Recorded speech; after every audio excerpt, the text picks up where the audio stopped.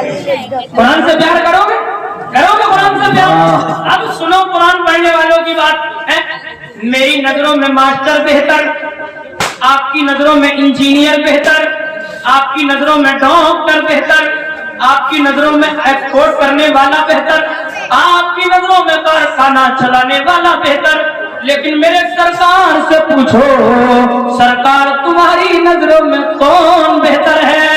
تو میرے سرکار فرما رہے، امام بخاری نے نقل فرمایا، میرے سرکار نے فرمایا خیرکم من تعلم القرآن وعلما، تم میں سب سے بہتر وہ ہے جو قرآن کو پڑھتا بھی ہے اور قرآن کو پڑھاتا بھی ہے۔ سرکار کس سے بہتر فرما رہے؟ سرکار ابھی سن لو بات، میں کوئی اپنی طرف سے تھوڑی کہہ رہی ہوں، یہ تو میرے سرکار کا فرمان ہے۔ سرکار کیا کہہ رہے؟ تم میں سب سے بہتر وہ ہے جو قرآن کو پڑھتا بھی ہے قرآن کو پڑھاتا بھی ہے۔ اور یہاں ایک جملہ اور کہو، جو آج کے دور میں قرآن کریم کو اپنا مال لگا کر اپنی دولت لگا کر پڑھاتا بھی ہے، ارے اسے بھی ثواب ملے گا، ایسا نہیں کہ اس کا پیسہ ایسے ہی بیکار چلا جائے گا۔ بات رب پہ جو چھوڑ دیتا ہے، ٹوٹے رشتے کو جوڑ دیتا ہے، اس کی رحمت کا کیا ہے لطف و کرم، اس سے لاکھ مانگو وہ کروڑ دیتا ہے۔ کون دیتا ہے کروڑ؟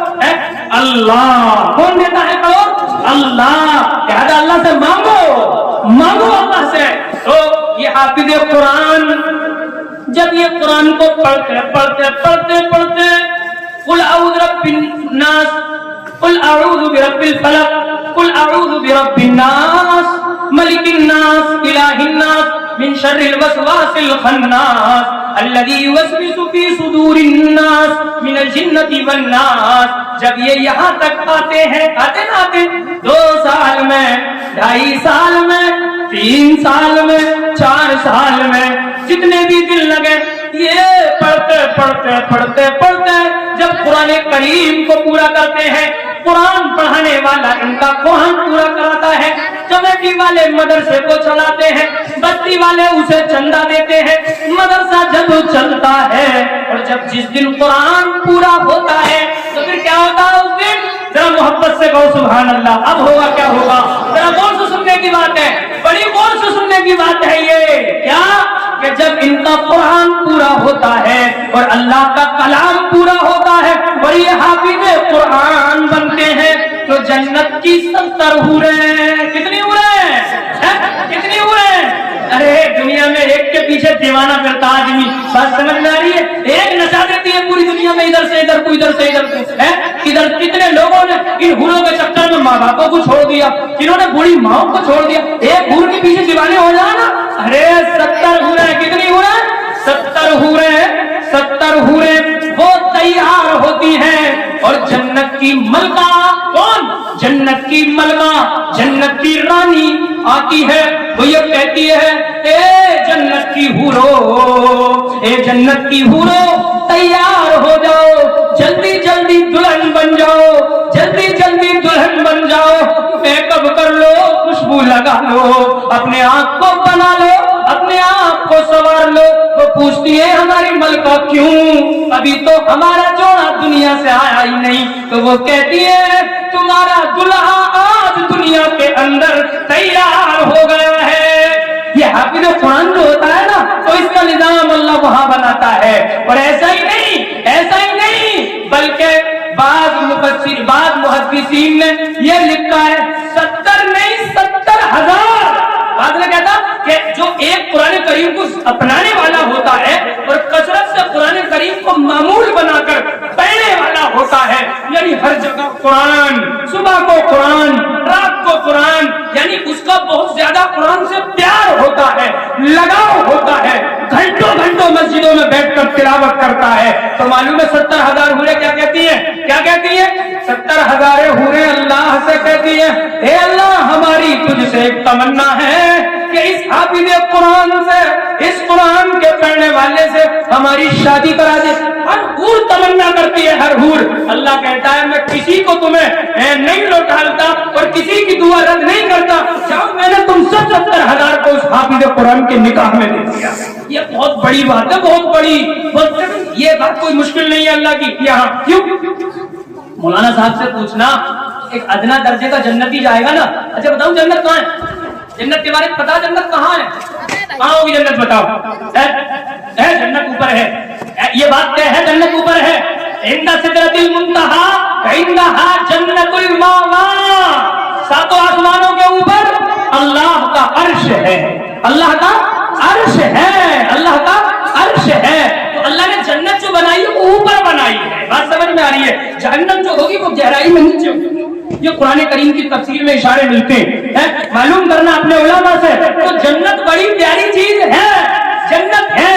تو ایک ادنا درجے کا جو جنتی ہوگا, معلوم ہو تو کتنی بڑی جنت دے گا اللہ, کتنی بڑی جنت دے گا. اس دنیا سے بھی بڑی جنت دے گا, ایک دنیا سے بھی بڑی جنت ہے. تو اللہ کی قدرت ہے, اللہ کی طاقت ہے, اللہ کی شہنشاہیت ہے, اللہ قادر ہے. ارے وہ چاہے تو جو چاہے وہ کر دے, سبھی تعریف ہے اس کی, اسی کی حمد خوانی ہے.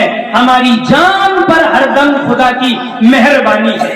کہیں گرمی کہیں سردی, کبھی کہیں طوفان کہیں بارش, حکومت اس کی چوطرفہ زمینی آسمانی ہے.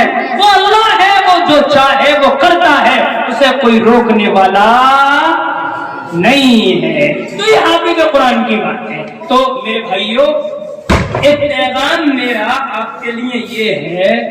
کیا ہے پیغام آپ کے لیے؟ یہ ہے کہ آپ یہ یہاں عہد کر کے جائیں کہ انشاءاللہ اپنی زندگی میں ہم اپنے ایک بچے کو حافظ قرآن ضرور بنائیں گے. بنائیں گے نہ بنائیں گے؟ ایک بچے کو حافظ قرآن ضرور بنائیں گے. اور جو حافظ قرآن بچے ہیں, جو ہیں, ان بچوں کی ہم قدر کریں گے. آج کے دور میں یہ بھی بہت ہو رہا, تم کہو گے مولانا کیا کہہ رہے ہیں, یہ لوگ اپنے اپنے گھروں میں رمضان کو قرآن کراتے ہیں. بات سمجھ میں آ رہی ہے؟ 10 آدمی مل کے, 5 آدمی مل کے, جاؤ میرا نمبر دے دینا, اگر کوئی کچھ کہے یا امام صاحب سے کہہ دینا ہے, یہ مولانا میری تائید کریں گے. لوگ کیا کہتے ہیں, حافظ قرآن آتا 15 دن میں قرآن سناتا. بات سمجھ میں آ رہی ہے؟ 15 دن میں قرآن سنایا, سننے والا بھی آیا, سنانے والا بھی آیا. ویسے 10 لاکھ کی گاڑیوں میں گھوم رہے ہیں جناب, اپنے خرچوں میں کوئی کمی نہیں ہے. اب وہ کیا کہتے ہیں, اب جب ہدیہ دینے کی بات آتی ہے نا, تو کوئی 2000 کوئی 2500, یعنی بالکل حیثیت سے بالکل نیچے آ کر. میرے بھائیوں, قرآن کی قدر کیا کرو, قرآن کے اوپر خرچ بھی کیا کرو, قرآن کے اوپر خرچ بھی کیا کرو, قرآن کے پڑھنے والوں کے اوپر خرچ کیا کرو, قرآن کے پڑھانے والوں کے اوپر خرچ کیا کرو. میں تو یہاں کا نہیں, میں تو ٹانڈا بادلی کے پاس میرا ایک گاؤں ہے خوشحال پور, کھیڑا اور خوشحال پور, بڑی دور کا رہنے والا ہوں. لیکن یہ اتنے جو حفاظ آپ کے یہاں رہ رہے ہیں, آپ کا بھی تو فرض بنتا ہے ان کی قدر کرنا. اس سے پہلے جلسے میں آیا تھا ادھر اس قبرستان میں, ابھی بھی جانا ہے اس جگہ, بیان ہے, تو وہاں ایک موقع ایسا آیا تھا کہ حاجی بھی کھڑے ہوئے تھے. بات سمجھ میں آ رہی؟ ان حاجی جی نے کھڑے ہو کر جو بچے قرآن پڑھنے والے, حافظ ہونے والے تھے, انہوں نے بطور انعام کے انہوں نے بڑی اچھی اچھی رقم انہیں دی تھی. تو ایک صاحب نے مجھے بتایا, مولانا ان میں سے ایک بچہ تو بڑا غریب ہے. بات سمجھ میں آ رہی؟ تو یہ بچے جو ہوتے ہیں آج کے دور میں جو مالدار ہے نا, وہ تو خواب دیکھتے ہیں لندن یونیورسٹی کے. بات سمجھ میں آ رہی ہے؟ ان مدرسوں میں تو غریب غربا ہی پڑھ رہے ہیں, اور ان میں بھی پھر فتوی بازی جڑ دو. بات سمجھ میں آ رہی ہے؟ ان میں بھی لوگ یہ کہہ رہے ہیں کہ جی نہیں ایسا کچھ نہیں ہے. بس یعنی آج کے دور میں ہو کیا رہا ہے پتا ہے, یہ مسجد کے امام اور یہ مسجد میں پڑھانے والے, یہ تو لوگوں کو بس درمیانی طبقے کے اچھے لگتے ہیں. ارے یہ چاہو ان کی قدر کرو, ان کی تنخواہیں بڑھاؤ. معلوم ہے میں ایسی نہیں کہہ رہا, تو ایسی میں غلط بات کہہ رہا ہوں. حضرت عمر رضی اللہ تعالی عنہ اپنے زمانے میں اماموں کو, قرآن کے پڑھنے والوں کو, پڑھانے والوں کو جو تنخواہ دیتے تھے وہ اتنی معقول تنخواہ دیتے تھے, اتنی معقول تنخواہ دیتے تھے جیسے آج کے دور میں ایک پروفیسر کی تنخواہ ہوتی ہے, آج کے دور میں پرنسپل کی تنخواہ ہوتی ہے. یعنی اب اتنی نہیں دے سکتے تو بالکل ہی ضمیر کو نہ گرائیے گا, بالکل بھی 3000 4000 5000 میں زندگی بسر نہ کریے گا. یعنی ایک لیول ہونا چاہیے, ایک معیار ہونا چاہیے. مسجد کے ذمہ داروں کو, مدرسے کے ذمہ داروں کو یہ چیز بھی سوچنی چاہیے, اس لیے کہ آنے والے بچے جو ہیں بہت سارے حافظ قرآن کو ہم نے دیکھا, حافظ بننے کے بعد میں وہ